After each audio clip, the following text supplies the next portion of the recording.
करके देश के किसानों को, मजदूरों को, पढ़े लिखे नौजवानों को इसने बेरोजगार बना रखा कि हिंदू मुसलमानों को लड़ाने वाली बात करो तो सीमांचल में कैसे चिढ़ेंगे लोग। मेरे पूर्वजों ने भारत से प्रेम किया है, गंगा जमनी तहजीब से परहेज किया है, इसलिए मरकर भी इस मिट्टी से जुदा हो जाएंगे हम, ऐसी कोई कामना न करें। मगर इसलिए अब की बार हमको अवसर दीजिए और राज्यसभा हमारे आदमी को जाने दीजिए, फिर आने वाले दिनों में हम आपका सहयोग करेंगे। तो एक बार ढोल बज गया है तो देख चुके हैं, अब दूसरी बार ढोल बजेगा तो फिर संसार देखेगा। फ्लड से ज्यादा लोग इफेक्टेड हैं, बेरोजगार सबसे ज्यादा है, नौकरी में सबसे कम हिस्सेदारी है। इन लोगों की जबान से निकली वो सहानुभूति नहीं रखते उस क्षेत्र के मामले में, सिर्फ उन्मादी शब्दों का प्रयोग करते हैं। एसएसबी के लोग, ये बीएसएफ के लोग, सारे लोग निकम्मे हो गए।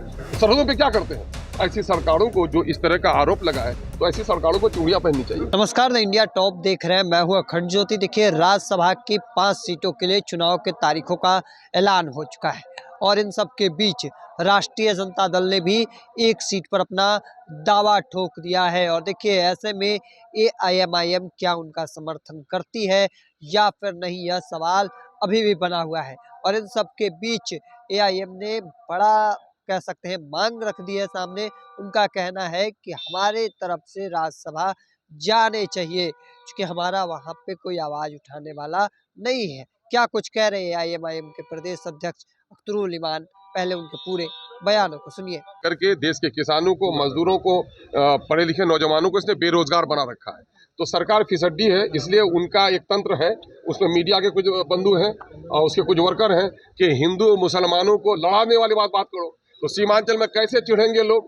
बचपन में आपने देखा होगा स्कूल में, जब कोई मुंडन कर लेता था तो उसको बहुत चिढ़ाते थे बच्चे, जब चिढ़ता था तो और चिढ़ाते थे, और नहीं चिढ़ता था तो ठंडे हो जाते थे। तो सीमांचल को लोग चिढ़ा रहे हैं, सीमांचल चिढ़ने वाला नहीं है।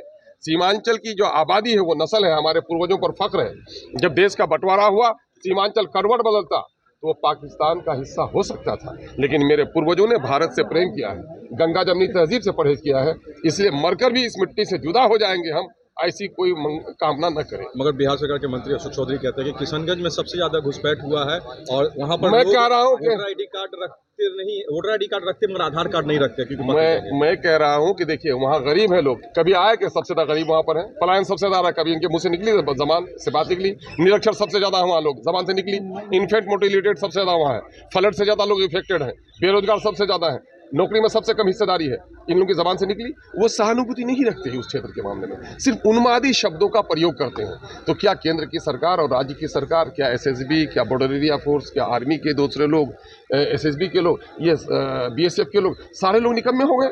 सरहदों पे क्या करते हैं? ऐसी सरकारों को जो इस तरह का आरोप लगाए तो ऐसी सरकारों को चूड़ियां पहननी चाहिए। प्रभारी मंत्री को लेकर आपने सवाल उठाया, क्या कहेंगे आप राजन? अरे भाई, मैं ये कह रहा हूं कि देश के आज़ादी के 80 वर्ष हुआ चाहते हैं और मामला ये है कि अब तक विधायकों के लिए 2 महापर्व, जो राष्ट्रीय पर्व है हमारा झंडोत्तोलन का, वो गणतंत्र दिवस और स्वतंत्र दिवस, उस मौके से विधायकों के लिए कोई पॉलिसी नहीं बनी है।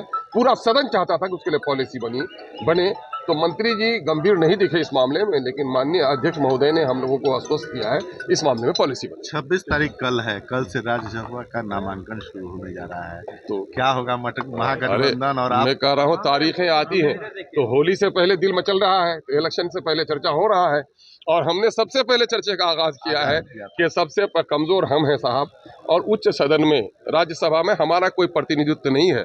अगर वाकईतन हमारे सेकुलर जो बंधु हैं वो चाहते हैं कि कम्युनल फोर्सेस को शिकस्त दिया जाए और सेकुलर फोर्स आगे बढ़े, तो मुझसे ज़्यादा दलितों के, शोषितों के, पीड़ितों के, अक़लियतों के हित की बात करने वाला और फिरका परस्त और कम्युनल फोर्स के खिलाफ बोलने वाला बैरिस्टर अवैसी साहब के जमात के अलावा कोई दूसरा नहीं हो सकता है। इसलिए अब की बार हमको अवसर दीजिए और राज्यसभा हमारे आदमी को जाने दीजिए, फिर आने वाले दिनों में हम आपका सहयोग करेंगे। तो हमेशा देते हैं, ऑफर एक्सेप्ट नहीं होता है, परिषद मिल जाएगा। अरे भाई, मैं कह रहा हूँ, कल तक मैं जाता था क्षेत्र में तो मुझे लोग कहते थे कि साहब आपने गठबंधन क्यों नहीं कर लिया, ढोल बजा दिया, तो लोग उनसे पूछते थे कि आपने गठबंधन नहीं किया। तो एक बार ढोल बज गया है तो वो देख चुके हैं, अब दूसरी बार ढोल बजेगा तो फिर संसार देखेगा। विधान परिषद मिल जाएगा तो उधर राज्यसभा में दे देंगे क्या? ये बातें तो होंगी उस वक्त जब बैठे हैं लोग। हमने अपना प्रस्ताव दिया है, हम तो यही आशा करते हैं कि हमको दूसरे पर विचार ही नहीं करना पड़ेगा। इस मौके से हमारी पार्टी को, हमारे मित्र मंडी के लोग आरजेडी के साथ बैठने के लिए तैयार हैं। अरे मैं ये कह रहा हूँ, राजनीति में उम्र भर की दुश्मनी थोड़ी होती है, सवाल ये पैदा होता है, अलग लड़के आए हैं, लेकिन आज भी तो हम विपक्ष के साथ बैठे हैं, तो इसलिए है मैं विपक्ष एकजुटता की बात भी मैं करता हूँ। कि मेरे बगैर दाल नहीं गलेगी, और चने वो भीगा चना नहीं, वो लोहे का चना हो। तो आपने साफ तौर पर अख्तरुल इमान को सुना, क्या कुछ कहते नजर आ रहे हैं। बड़ा बयान जो है वह सामने आया है। ऐसे में देखना होगा कि आगे क्या कुछ निकल कर सामने आता है, क्योंकि वह भी मांग सामने रखती है। अब देखिए क्या कुछ निकल कर सामने आती है। तब तक के तमाम हर अपडेट को देखते रहने के लिए इंडिया टॉप देखते रहें। धन्यवाद।